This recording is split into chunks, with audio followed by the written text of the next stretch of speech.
Welcome to the Grow Your Business podcast. Listen in as we discuss all things business, growth and marketing with business owners, thought leaders and entrepreneurs. And now, here's your host, founder of Roundhouse, the creative agency, Saul Edmonds. Hi, everyone, and welcome to the Grow Your Business podcast. Today, I'm speaking with Ben Knight from Harcourts Solutions around the topic, the current state of real estate in Brisbane. Ben, how are you today? I'm good, Saul. How are you going? Yeah, really good. How's this fine morning in relatively sunny Brisbane? Relatively sunny, isn't it? Good morning. It's a Friday. Looking forward to the busiest day of the week tomorrow in real estate, being a Saturday. Yeah. So this just before we dive into the main part of this is that means open homes for you, right? It does. Obviously, like during COVID, when we were all locked down as an industry, we were restricted as well just to private inspections. We were very fortunate that we were able to continue. Colleagues in other countries, New Zealand, were completely locked down. But yeah, private inspections. But now we've been opened up. We can do open homes now, maximum 10 people inside the property. But it's great. Yeah. I seem to, just judging by other things too, like restaurants and cafes and other things, people didn't hesitate at all in getting straight back into it. You can see it everywhere. And I mean, I'm sure that's probably the case with you too. Is that right? Yeah, definitely. We're seeing great numbers coming through our open homes straight away as soon as those restrictions were lifted. Everyone's cautious.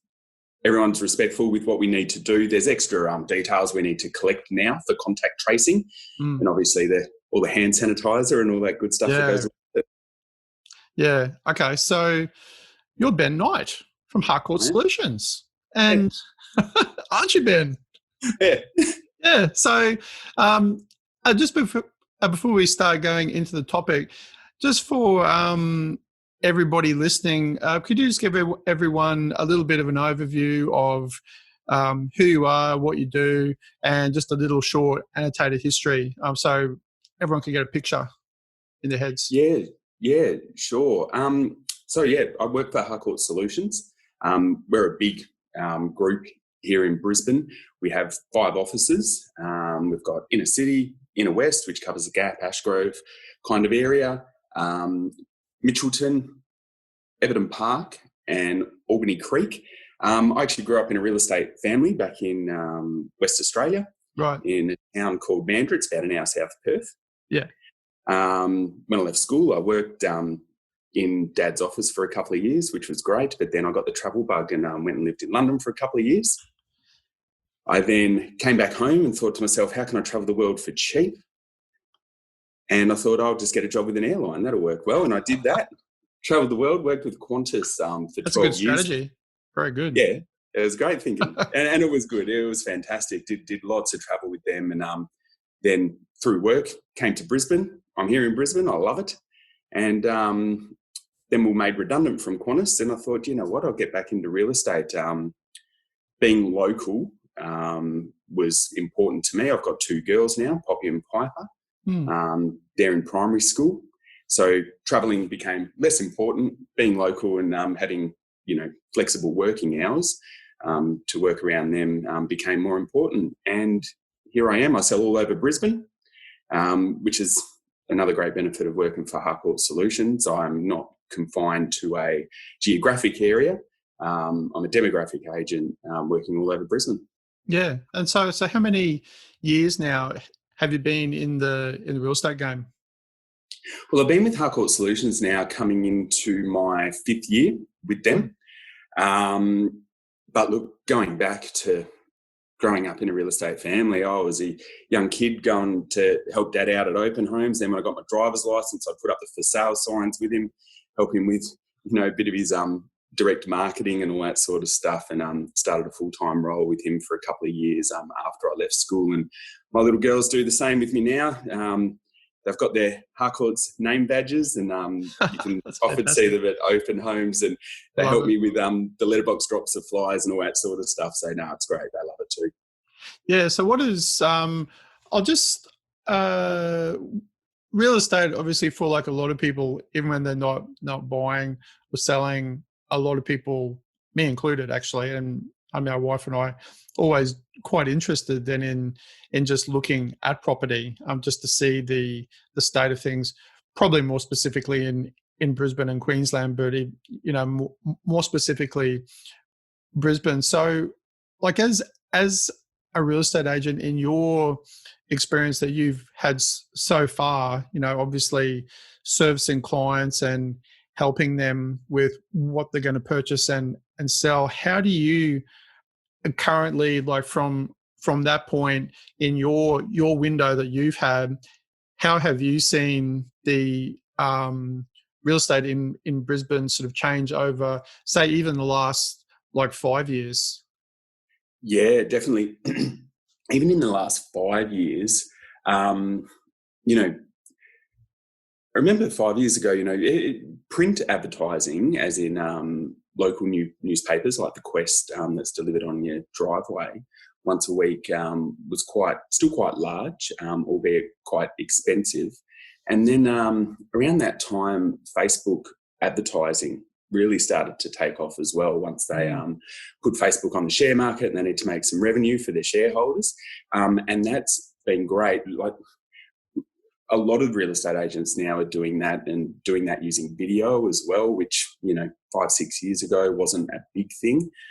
We do a lot of property videos now, pair it up with social media, and it's a real cost-effective way to do it. We're targeting the right audience as well, and we're capturing the same type of buyers in the market as what print media did, which is, what we call the passive buyers that are flicking through. Instead of flicking through the newspaper, they're flicking through their news feeds now. And then there's Instagram and LinkedIn, and I'm not on TikTok yet. It'll be interesting to see how that goes. Yeah, and it's all, I mean, the thing too with any, whatever perspective you have on social media or how businesses use it, but then especially for you guys, like I've always sort of really considered being on the other end, like a buyer or a seller, having those sorts of things at hand now, given that, people are probably busier than they've ever been before, more time poor than they've ever been before, especially having ways to, when they might not even be able to go and see the property for a while if they're like interstate or overseas or just super busy. I think they're great tools. They're probably, like, I can't see that changing anytime soon. In fact, it's probably going to become more of a part. Like, what do you think? What kind of, you were talking about like video, but as far as virtual tours and that side of things, how have you seen that? Like, has that been taken up and used in a very widespread way? Yeah, definitely. It was always there, like over the last few years, but during the so-called, Australian lockdown of COVID, it took off. So a couple of months ago, our office actually bought what's called a Matterport camera. Right, right. Yeah, which gives us a 3D floor plan and a really detailed walkthrough. It's a fantastic piece of technology. Also, we could do, like, obviously showcase video and walkthrough videos, but this Matterport camera, we started doing it pretty much with every property launched because we were only able to do private inspections. We were concerned that we might actually go into a full lockdown where we couldn't sell anything. And it gave buyers a real sense of, should we go spend our time to look at this property? And they could do this really good virtual walkthrough through the portals. And literally during the COVID period, we sold a property sight unseen to an interstate investor. That's pretty amazing. Yeah, look, with investors, it's a numbers thing for them, and it's a non-emotional purchase. So if they can walk through the property, they get the building and pest inspection done, it all adds up. They'll buy it sight unseen. So with the borders closed, New South Wales buyers, well, we're not seeing them up here at the moment. When they open, I'm sure they'll be coming back up here into Brisbane because we were seeing them prior to COVID.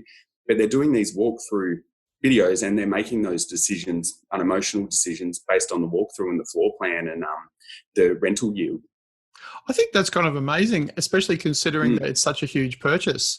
But then again, I guess culturally, society in in general has been trained over however many years now to be much more used to and much more accepting of online purchasing. Like I remember, I don't know how many years ago now, maybe 10 or so years ago, me thinking, I remember my thoughts specifically thinking, oh, I don't know if I would like ever buy certain things online because I would like to be there and do it. But now thinking back to that, I'm like, oh, of course I would. I've been, it's kind of that big cultural shift in general of using online tools. Oh, absolutely. And it's changed quickly. If you think it was only about 20 years ago that we were told not to put our credit cards online, never, True, ever do that. It was only 5 years ago we were told not to jump in cars with strangers, and now we're all jumping into Ubers. So. Yeah, I know. But I remember having that conversation with somebody when Uber first hit Australia, and somebody saying, but like, why would you do that? You're getting in a car with a stranger. And I said, well, a taxi driver's a stranger too. You don't know them, so why would you jump in the car with them? But Yep. once again, it's a perspective thing, isn't it? Like it's how, I guess, how comfortable we are with it. Plus, we're all very comfortable, in fact, more than comfortable with our smartphone technology and using social media. But I understand you're a bit of a whiz using social media, Ben. Yep, I love it. Thanks for that, Saul. No, I do love it. It's a great way to market property to the passive buyers out there. The main demographic that are purchasing property these days are the demographic that are flicking through their Facebook first thing in the morning as they roll out of bed, and then during the day. And it's usually one of the last things that they look at before they turn their phone off and go to sleep. So if you can get those eyes onto what you're selling, whether that be real estate or anything else, it's a really powerful tool, and it's targeted. Those people are in the market. We're not just scattergun approach with that. It's very, very targeted. And then they come through the open homes, and we ask them where they saw the ad, what brought them there. Yeah. They always say the internet. That's first response. Of course, it's the internet. Did you see it on Facebook? And so many of them say, yeah, actually we did. We saw the video pop up on Facebook. It works. It really, really works. Yeah. I think that, I think like the fact that there's two sides to a social media experience, like you using it for business or anyone in business using it in that sort of way, because it's great to get leads and you can analyze data and get a good understanding. But I think like the flip side is that if it's done well and it's used in the way that you're using it, ultimately it does end up being a great tool for people who then may become a person who comes to an open home, because they're ultimately more likely to find what they're looking for, through that process then too, which is the idea of it. It's like how all search engines work too. They try to match the right result with what someone is searching for. It's like a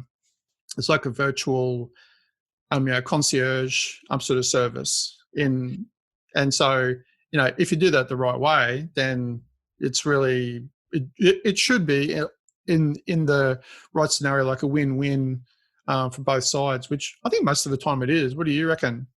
Yeah, definitely. And I think what you touched on before is the real-time data that we get back from it. Back when we're doing print advertising through newspapers, so that you didn't know who was looking at it. You didn't know if it was working. You just knew it was there, and it was there, on the Wednesday. And hopefully no way to analyze it. Yeah, where, we can analyze this in real time. If we're not getting the views or the clicks through or the inquiry that we'd expect in day 1, day 2, day 3, we can change it. Are the words that we're using not working? Is the photos that we're using as a lead photo not working? We can make those changes really, really quick if we need to. It's great. Yeah. So apart from the fact, obviously, that you were in a real estate family and that you had that change in work too, what is it that what is it about what you do with real estate that you really get the most out of? Like, what really makes you the happiest in your job? Yeah, look, for me, I guess on a personal level, it's the flexibility that it gives me to spend time with my family. Mm. We do work hard. We're often on our laptop getting deals together or on the phone, at 8, 9, 10 o'clock at night. And that's fantastic. But on the flip side, if there's a sports carnival or something like that on, I can spend the time with my girls to do that. With Qantas, I had a very heavy customer service background, and that's something that I provide both to my sellers who I'm working for, and then the buyers as well, to make them feel comfortable enough to either bid at auction or put an offer in. So, that customer service, making myself available, getting in there, doing the open homes, getting offers, and then getting great results. When you present that offer to the seller, the one that they love, and it can allow them to move on and create their, next memories in their next house. It's fantastic. Yeah, totally. There's that idea that I guess is still evident in Australia that idea of the great Australian dream of owning your own home and the importance of that. How do you see that's now, say, for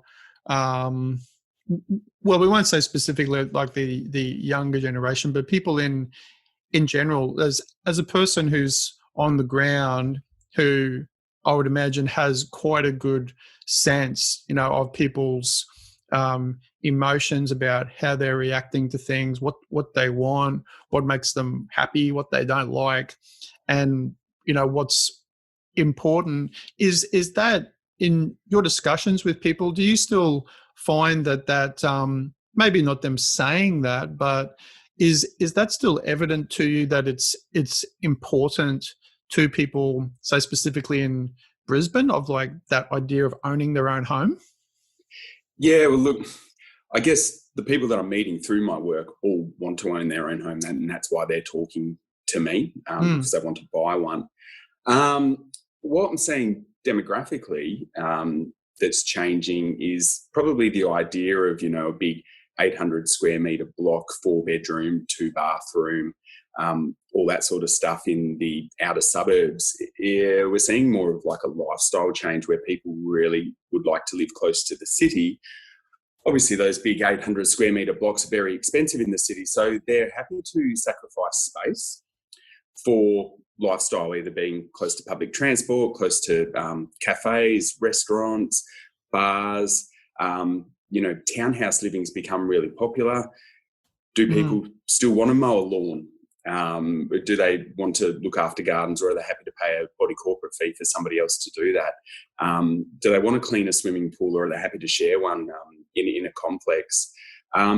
It's an interesting thing, and it's something that I'm seeing, like, selling all over Brisbane. I do sell in the outer suburbs along with the inner ring. The so-called younger demographic that are looking at buying houses, they're very happy to stay in that inner city ring, generally speaking. Yeah, and I guess that's is it depends on people's income, what sort of professions they are. But have you seen, say, over, once again, like if we use this framework of the last 5 years, for example, I know this is a bit of a hard one to quantify, but just get your thoughts on it anyway. Is I do feel that that change in prices for property has kind of been in line with income that people had. I know it's not ideally that happens, with inflation and rise in incomes generally. But what are your thoughts? Do you have anything to say on that? Yeah, it's a really interesting thing, but obviously state by state and city by city is, of course, big difference. We saw a massive boom in Sydney, skyrocket over the last couple of years, which has slowly started to come back now and, so-called correct itself. Here in Brisbane, obviously you can break it down into suburbs, and not all suburbs have had the same growth as other suburbs. But generally speaking, in Brisbane, we've had that really good, maybe 3 to 8% growth year on year. We didn't experience a big boom like Sydney and in some respects Melbourne as well. So the steady growth's actually been healthy for the Brisbane market. It sort of protects us from less of a bust, because when there's a boom, there is a bust. What we have, I guess, noticed is more the house and land, freehold land, has experienced a lot better growth than, say, units and apartments. It's just a basic supply and demand thing. There are a lot of units for sale, and it's been that way here in Brisbane for quite some time, which has really kept a cap on growth for units and apartments. Yeah. And what about the? Because I just from my own personal experience, I don't have my finger on the pulse of property, that's for sure. But I've met like a lot of people moving up, even some family members and other friends of friends too, from Sydney and Melbourne, because, well, I guess partly because they like it up here. No, it's nice. It's a nice weather, nice lifestyle, but also partially because then because of prices too, selling up down there.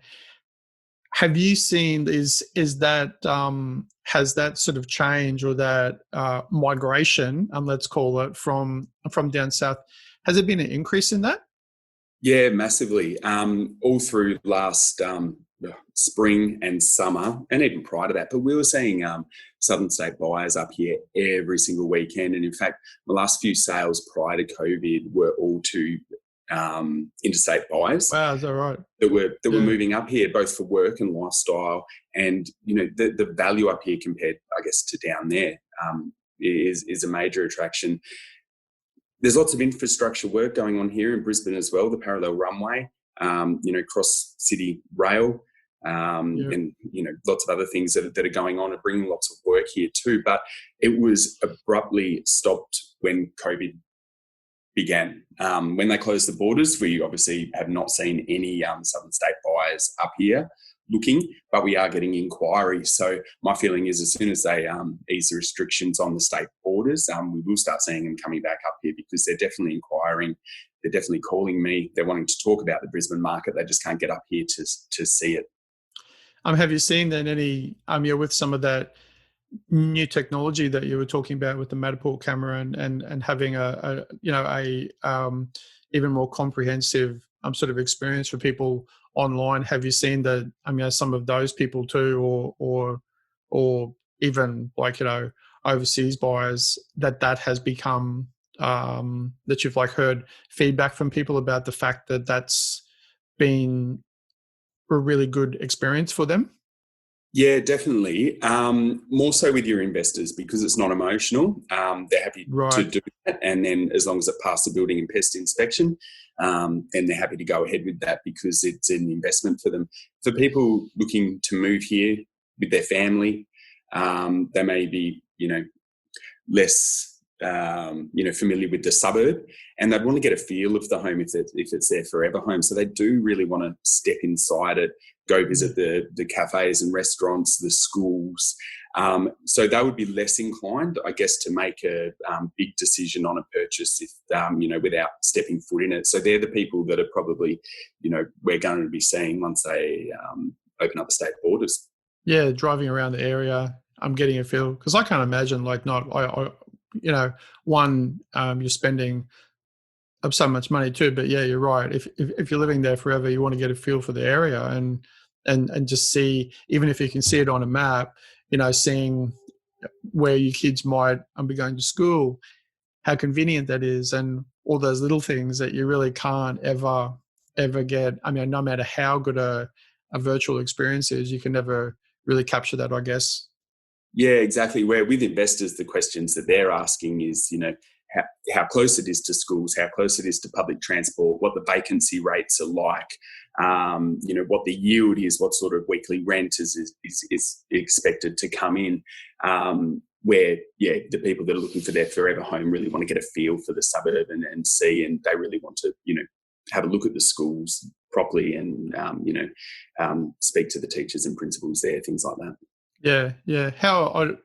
I kind of know what the answer will be with this, but I'll ask it anyway, because it's sort of so important, like the visual side of things of selling, like we've been talking about, video and photography is so important. But having really, say, not just good photography, but great photography, that can really not only just descriptively capture, say, a property, but give it, let's say artistically give it that, extra edge, or actually more specifically, that plus working with people who are styling properties. Have you had experience with people who do that? Because we've got a few clients and people that we've done sites for, and then through other designers who offer those sorts of services.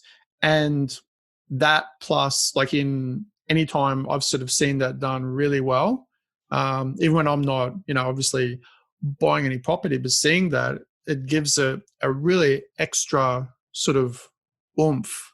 Have you had experience using those sort of people? Yeah, definitely. So look, photos are everything. Most people are visual, so they'll be drawn into the photos. I'm really specific with my photos. You've got to make sure your cushions are right. There's no wrinkles in the sheets. We do a lot of twilight shots, and if that sunset isn't quite right, they can really edit it and just make it look beautiful. But it's about capturing the feeling of the home, and bringing that to light. So when people are scrolling through, your ad stands out. Styling, fantastic option. Like, you don't want photos of an empty room if you can help it. There's no emotion in an empty room, and it's really hard to gauge how big the room is if there's no furniture in there. Styling also helps with open homes. People love it. Even though they're not buying the furniture, it creates a feeling and a sense of home when they're walking through. Not everybody has a budget for styling, even though it's preferred. And one thing that I do when that's the case is the digital furniture, and it's really come a long way. Even in the past. Yeah, of course. Yeah. And look, it looks fantastic. I work really well with the photographer in the company that does it, and the sellers love it. And the buyers are shocked that it's actually digital furniture, and you can only tell if you look really, really closely that it is. Very good these days. It's come a long way. It's come a long way, gone are the days of Microsoft Paint and it looking blocky and dodgy and all that. It looks fantastic. It's modern furniture. It gives you a sense of space. And then when people walk in, yes, we do have an empty home there, but it gives us some beautiful photos. It gives us beautiful brochures. It gives us a great big, large photo signboard out the front with all that furniture in there to create a sense of space and then emotion, and drawing in the buyers to come and have a look. Yeah. I think you're absolutely right too. Like there's that, I guess, one perspective that is like, well, that's not how the house is, so that's a bit of a ruse. But I think the important takeaway sort of point there is it's really valuable tool to give context, about, and to help people to visualize and go, and like you said, like space too. It is even with like a lovely photo of an empty room, it is quite hard to go like, how would my furniture, how would the things that I'm going to bring in here to make it a home, and not just a house, how would that actually work? Yeah, I think yeah, and the feedback we get from buyers as well when they step inside is probably one of amazement and, wow, that's actually a great job. That's worked well. It's a real positive feeling when they walk. And like I said, like most people are visual. Some people can plan things out, but most people do like a plan, and that's the feedback we're getting from buyers. And yeah, it works really well and looks great. Yeah, no, actually, just another sort of question, just on the marketing front and like having eyes on information about nice properties and those visuals and that whole side of it. Have you had any experience or sort of exposure to doing that not only online but on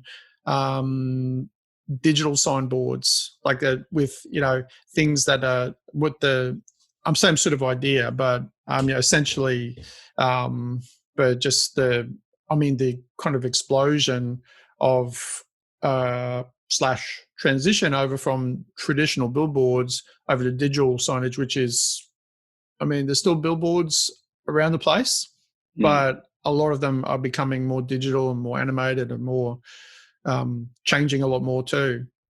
Yeah, we've done digital signboards before, and even like backlit signboards with the LED lights at the back, especially on main roads. They can really capture people's eyes, and especially at night time.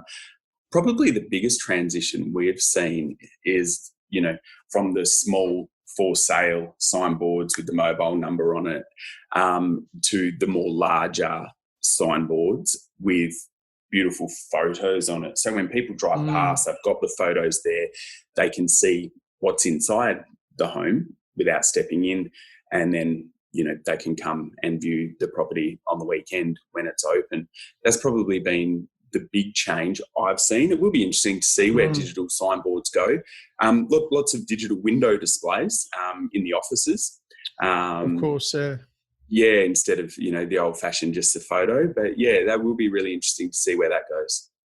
Yeah, because it's really only going to get, with virtual reality or augmented reality too, there's always, I think there's always a point in technology working in this sort of industry where you see the take up of it. It seems to always have a certain point where a majority of people aren't really using it how the people who make it really would like them to use it. Because one, they're not used to it. There's other options out there that they're more comfortable with, but then there's sort of a transitional period where then there's more take up of it, and the technology also transforms in such a way that for the end user like you or somebody viewing it, they've then had more exposure to it over some period, and then they're just more comfortable with it. I think a lot of that comes down to, people's exposure to their use of phones, playing games, that sort of thing. And almost not, there's obviously other factors. So yeah, I'm on the same too. I'd be quite interested, given what you've been talking about with virtual reality. Yep. Especially, and where that crosses over with augmented reality and recognition of imagery and places and things using your phone as well, where it becomes just a really handy sort of tool for people looking at stuff. Yeah, and the virtual reality stuff is fantastic. I've actually used it myself. It is amazing, and it's becoming a lot more cost effective. It's something I'm really looking forward to. We're probably not too far off having VR sets at home to a point where the cost is going to be worth it. And I have put them on. I've done walkthroughs through properties with them on, and it is just amazing. Yeah. I think there's I wish I could actually probably do that more. I get a bit sort of motion sick, actually, strangely enough. Yeah, it happens. Oh yeah. I did it, like I haven't done it that often, but the last time I did it, I actually felt sick, and I was like, oh no. I felt really ripped off, like I was gonna because it was so much fun. Yeah. But then I was like, oh, damn it, I know. And look, that can happen. I've heard that's really quite common. It is, yeah. And completely unexpected too. Like started to get a bit of a cold sweat, and I was like, oh man, this is weird. Right. And also thinking, this shouldn't be happening to me. I'm in this industry. This is wrong. It's like, oh well, too bad. Was it a game? It was actually, strangely enough, it was actually a pitch that we were going to do for a development project for a client, and then we were showing them a example of something with a headset and everything. Yeah, right. And I was trying it on too, and I was like, oh dear me, oh. And I just hand it over to them. Yeah, they were fine. Well, wow, awesome. But yeah, I think it'll be really interesting to watch that. So I guess just in as we're nearing the end of the podcast, can I just get your closing kind of thoughts on where you currently see like any growth kind of areas currently in Brisbane, or things about the Brisbane market that would be great tips, for people thinking about purchasing or selling? Yeah, for sure. Look, I think that 10-kilometre ring from Brisbane CBD, that's where people should be looking. Land is rare. You can't make more land. And in that 10-kilometre ring, you've got access usually to really good public transport, good schools, close to the CBD, houses that you can add value to, houses that have already been renovated, and then obviously, you've got your high-end properties as well. Units and townhouses have been probably good buying for a while because of the demand, the supply-demand that's going on there. So definitely keep your eye on that market too. Yeah, okay, that's great. And in closing then too, Ben, would I be able to ask you if you could provide us and for everyone listening with a quote that you like, that you feel might be relevant, or you'd like to tell everyone? Yeah. One that I'm liking at the moment, I don't know, have you been watching The Last Dance on Netflix? The No. Michael Jordan Chicago Bulls? Oh, so good. I've been hooked. Michael Jordan quote, you miss 100% of the shots you don't take, which I think is a really good one. And what a lot of people don't know, he's remembered as the number one clutch shot taker. Give the ball to Michael, he'll sink the buzzer-winning shot. But he actually missed more of those shots than he got. But no one remembers that. Interesting perspective, hey? Yep, yeah, definitely. Yeah, that's great. I love that. And could you also just let everyone know about best way for people to learn more about you and Harcourts Solutions, and how best to get in contact with you? Yeah, definitely. Give me a call, email. I'm sure you'll put the phone number up, Saul, in the spiel when you upload it, 04399 78836. Love to have a chat about property anywhere in Brisbane. If I can help you out with selling, just let me know. Awesome. Thanks so much, Ben. So with that in mind, that is actually it for today, guys. Thanks so much for listening into our podcast yet again. Before we go, please leave your feedback as well as any suggestions for topics you would like us to discuss in any future episodes. Thanks again for listening to the Grow Business Podcast, and we'll see you again soon. Bye, guys. Thanks for tuning in to today's episode of Grow Your Business. Have a great day, and we'll see